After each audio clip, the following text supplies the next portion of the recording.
long term. All that in plain English. Click the link below and register now. I'm Robert Tolik, the international best-selling author of The $1 Million Decision with over 150 5-star reviews on Amazon. Over the past 14 years, I've helped more than 200,000 investors improve their long-term investing approach through clear, easy-to-understand education in plain English. I've also shared the stage with Robert Kiyosaki, Brian Tracy, and Jack Canfield, and I've been featured on CNBC, Yahoo Finance, and many other media outlets. Now I'm hosting a free online masterclass where you will learn the 3 keys to investing in today's world of money printing and artificial intelligence. How focusing on lowering investment costs and simple rules can help you stay on track over the long term. This is education only. A simple strategy many long-term investors use to aim for better results over time. This is especially useful for long-term goals such as retirement. What I'm watching for 2026. The key themes and selected long-term positions I'm researching shared for education, not advice. My core approach for long-term investors that has helped me in the past and the steps you can study and apply in your own way.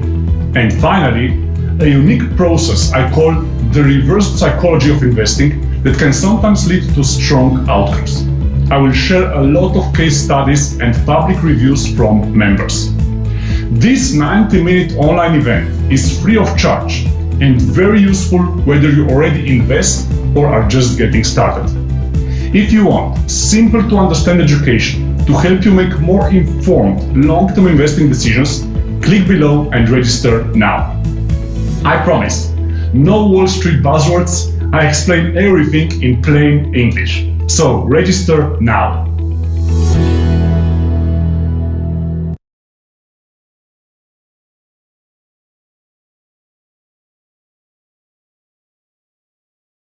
در سوشال میدیا و دنیا فقط محدود به 4 تا اتاق کلاب هاوس هم نیست. حالا اینجا مثلا یه مقداری هم عادته یا جزء روتین چک کردن سوشال میدیا هستش. مثلا تو که اینستاگرام آدم چک میکنه، کلاب هاوس هم چک کنه. نمیگم مهم نیست، خیلی هم مهمه. از کلاب هاوس گفتمان استخوندارم بیرون اومده به نظر من.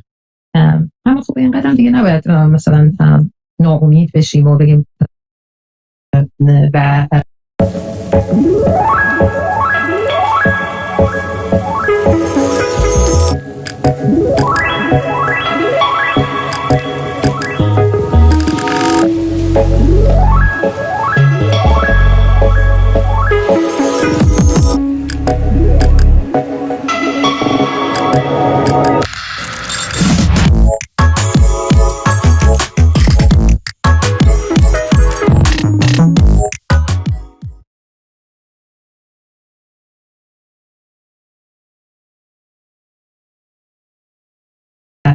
سعی کنن ارگانایز کنن یا مثلا اتاقای بهتری گذاشته بشه یا همدلی بیشتری باشه. یه کمی باید صبور باشیم، نباید ناامید بشیم.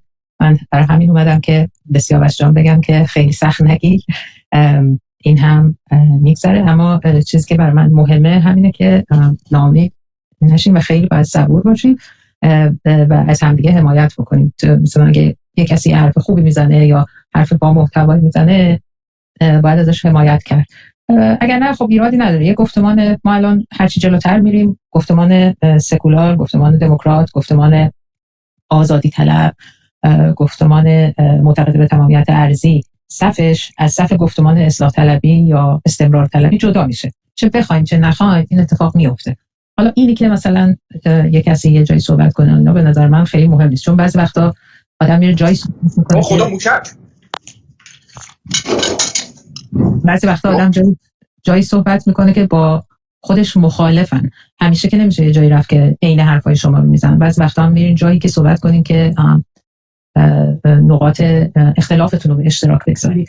اینه که میخوام عرض کنم که این هرچی جلوتر بریم این صفات جدا میشن از هم، موضع گیری ها مشخص‌تر میشه و دنیای بیرون از کلاب هاوس دنیای خیلی بزرگیه به نظر من در سوشال میدیا و دنیا فقط محدود به 4 تا اتاق کلاب هاوس هم نیست. حالا اینجا مثلا یه مقداری هم عادته یا جزء روتین چک کردن سوشال میدیا هستش، همونطور که اینستاگرام آدم چک میکنه کلاب هاوس هم چک کنه. نمیگم مهم نیست، خیلی هم مهمه. از کلاب هاوس گفتمان استخوندارم بیرون اومده به نظر من. اما خب اینقدر دیگه نباید مثلا ناامید بشیم و بگیم مثلا چرا این رفته بود که کاش بد بشیم. نمیدونم، من نظرم اون گفتمانه که مهمه. ما باید دقت کنیم مردم چی میگن و آیا در طرف مردم وای میستن، طرف حق وای میستن یا دنبال کاسبی هستن. و من فکر میکنم که مردم خیلی واضح و روشن اینا رو میبینن و به حرفا اهمیت میدن، چون خودشون در یکی دو دهه گذشته خیلی ماشاءالله وارد شدن و خیلی از طریق سوشال میدیا، تلویزیون، کانال‌های تلویزیونی، افرادی که دوست دارن رو دنبال میکنن با مسائل روز، مسائل منطقه، مسائل بین‌المللی آشنا هستن. بنابراین خیلی نباید قصه بخوریم. مرسی. بله، بسیار سپاس از شما خانم یزدیان عزیز بزرگوار. من یه نکته رو فقط یه تقلب درست کنم به صحبت‌ها سیاوش مایک باز. نه من می‌خواستم یه چیزی بگم. مصدق ببخشید معذرت. آقای طالب منش اومد روی استیج، من مدیرشون اومدم بکنم، ظاهرا همزمان خواستیم مدیر رو افتادم پایین. تشریف بیارم بالا دوباره. بعدم بچه‌ها من نق نمیزنم، من دنبال راهکارم. این آقای پیمانم که تو چت داره تیر هوایی میزنه، بیا شما یه راهکار بده. من همش دنبال راهکارم. ببخشید. فقط دنبال اینو می‌خواستم عرض کنم. ما اصلا ناامید نیستیم. شاید یه جاهایی میگن حالا آقای دوربینی اسمش کی بود؟ آقای جلیلی. بعضی وقتی صحبت می‌کنه دیدید که توی صحبت‌ها شماش میگه از تهدید باید فرصت بسازید. یکی از صحبت‌هایی که هست اینه که از همین حرف‌ها، از همین کردار، از همین رفتار تو این موقعیت‌ها بتونیم اون فرصت رو ایجاد بکنیم. می‌خواستم در انتهای نکته رو بگم و یه صحبتایی که به اینجا برسم، ولی خب به هر حال بعد از صحبت‌های خانم یزدیان و دیگر دوستان این موضوع رو خواستم بگم و باز کنیم بحثش. آقای زرین آباد، درود بر شما. مسئول مؤیدی آقای طالب بندش همه عزیزانی هم که به جمع مصاحبه شدن به خوش تشریف. آقای زرین آباد، درود بر شما. آقا منم سلام و عرض ادب دارم خدمت شما مصدق، آقای رفیعی، همه اینا رو استیج و همچنین شنوندگان عزیز. ببینید عزیزان، هر کس که فکر میکنه چتروم به تعداد مخاطبان اتاق اضافه میکنه اشتباه میکنه. از این خبرا نیست. یعنی چترومی اتاقی که بازه با چترومی که بسته است تفاوتی 100 نفره، 150 نفره. چون ماکسیمم کسانی که در چتروم فعالیت میکنن در یه اتاق 5000 نفر 250 نفره. برید کار رو انجام بدید، یعنی برید تحقیقات بکنید، مثلا برید 20000 چت رو بررسی بکنید، توی اتاقی مثلا 3000 چت انجام شده، برید بررسی بکنید ببینید چند نفر اینا، ببین چند نفر نوشتن، 10 نفرن، 20 نفرن، 50 نفرن، که بعد فکر کنید چت روم یا بازه پس باید تعداد افزایش پیدا بکنه. توی اتاق 5000 نفره 50 نفر هندراج میکنن. نهایتا همه علاقه‌مند نیستن روی استیج بیان، همه علاقه‌مند نیستن توی چت روم کنشگری بکنن یا فعالیت بکنن، ولی در بخش نظرسنجی 80 تا 85% مخاطبان شرکت میکنن. آقا مهدی، اتاق آقای مرزا وقتی اتاق ایران من شروع شد، من خودم به مرزا پیام دادم، گفتم اتاقت ببین الان ریزش میکنه تا ببینید چقدرشون میرن. ظرف 25 دقیقه 700 نفر رفتن، شد 800 نفر. شما ندیدی؟ من دقت داشتم میکردم، لحظه به لحظه‌ام نگاه میکردم. 700 نفر از 1500 نفر ظرف 25 دقیقه رفتن اتاق ایران من. نمیدونم کجا رفتن. رفتن حالا جای دیگه شاید. ولی رفتن. اتاق ایران من بود، کجا بود؟ رفتن اونجا دیگه. شما ندیدید. چون شاید نمیدونم حالا نگاه می‌کردی، شما باید مرتب آپدیت بکنی تا ریزشو ببینی. نکته بعدی، شما باید تولید محتوا بکنی. کشور در شرایط جنگی است، میخواد جنگ بشه، مردم میخوان چه اتفاقی میفته. آقای سیروس ناصری، آقای پرهام، آقای ایکس میره تحقیق میکنه، مطالعه میکنه، میاد اخبار رو جمع‌بندی میکنه، صورتبندی میکنه، به شنونده منتقل میکنه. در اتاق ایسلند، در اتاق ایران منه، در اتاقی که هست این کار انجام میده. کجاست؟ مردم میرن بشنونش. شما برید همین کارو بکنید، کاری نداره که. برید تولید محتوا کنید، برید مطالعه بکنید، تحقیق بکنید، اخبار جمع آوری بکنید، بیارید اتاق بزنید و ببینید شنونده کجا میره. پیش شما میاد که اونها میره. امتحان بکنید، کاری نداره که. نشسته نمیتونید راه برید. من این خدمتتون عرض بکنم، نشسته نمیتونید راه برید. نمیتونید بشینید از دیگران توقع داشته باشید. زمانی میتونید انتظار داشته باشید کار بکنید. تلاش بکنید و ببینید مخاطب آقای مصطفی رو انتخاب میکنه، ایران من رو، یا اتاق دیگر انتخاب میکنه. این کار انجام بدید، کاری نداره که. برید دنبال مطالعه، برید دنبال تحقیق. اصلا هیچ کسی نمیخواد رو استیج بیارید. خودت تنها برو مطالعه کن، تحقیق کن، بیا با یه نفر دیگه بشین. 1500 نفر میان شنونده میشن. چون محتوا داری. چون بحث محتوایی رو میندازی.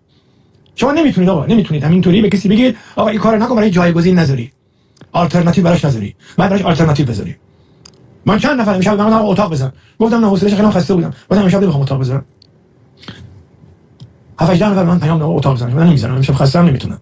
ولی در مجموع شما باید محتوا تولید بکنی تا مخاطب بیاد. اگر کردی و مخاطب نیامد، حق با شماست. من مطمئنم میاد، شک تردید ندارم. یعنی شما برید همین بقایای روز همین مسائلی که الان در گیرش هستیم، برید اینا رو جمع آوری بکنید، صورت بندی بکنید، یه اتاق بزنید 3-4 ساعت 2000 نفر جمع می‌کنید. به شرطی که محتوا تولید کنید، یعنی این کارو انجام بدید. الان آقای ناصری، آقای نمیدونم پرهام، اون یکی که اونجا هستن، راجع به این مسائل صحبت میکنن دیگه. آقای نامور حقیقی همین راجع به این مسائل صحبت میکنن دیگه، در مورد وقایع روز که چه اتفاقی میخواد بیفته. طرف داره آخرین اطلاعات آماده سازی ارتش اسرائیل مجهز شده به مدرن‌ترین وسایل روز داره به شما اطلاع میده که گنبد لیزری داره نصب میکنه، تا آخر ماه میلادی نصب میکنه. داره این اطلاعات بهت میده. خب معلوم میره گوش میدی، ببینی این چیه که این داره میگه، با جزئیات داره تعریف میکنه. خودت دوست داری بشنوی دیگه. پس اسرائیل اگر داره این همه حمله رو به تأخیر میندازه، داره توان بازدارندگیشو افزایش میده. شما به این نتیجه میرسی دیگه. میفهمی که طرف داره یه کاری انجام میده، حمله قطعیه، داره بازدارندگی خودش رو نسبت به جمهوری اسلامی افزایش میده، چون داره تعریف میکنه، چون تحقیق کرده. شما باید این کارو انجام بدی. اگه انجام ندی نه، مخاطب گوش به حرفت نمیده. تولید محتوا، جمع آوری، صورتبندی اطلاعات روز باعث میشه شما مخاطب جذب کنید. ممنون آقای مصدق، ببخشید.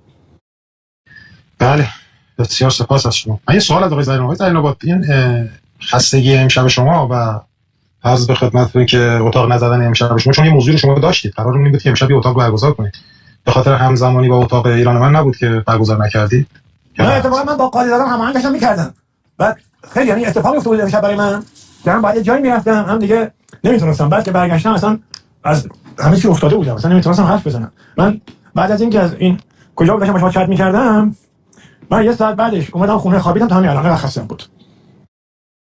بله، بسیار سپاس از شما. مسعود مؤیدی، افشا کننده من، شما رو میشنوید. افشا کننده من. آقا سلام علیکم و رحمت الله و برکاته. خیلی مخلصیم.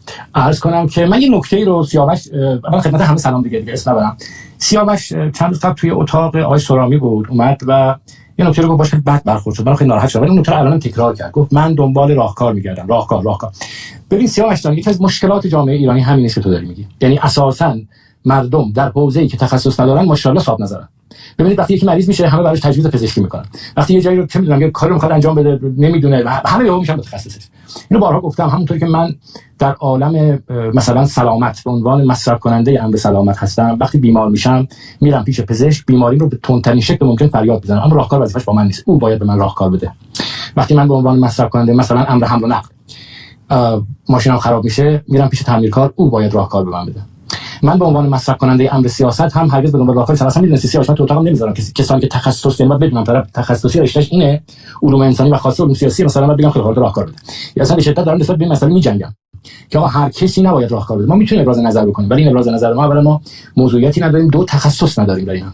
البته من جسارت نمی‌کنم به تو، من نمیدونم بشه تحصیلی تو چیه، ولی خواستم که بحث عمومی شما مطرح کنم. خیلی مخلصیم، خیلی ممنون. شما عزیز دلی احمد خان. راهکار برای کلاس گفت آقای مؤیدی. نه راهکار برای چیزه، دنبال راهکار برای مملکت.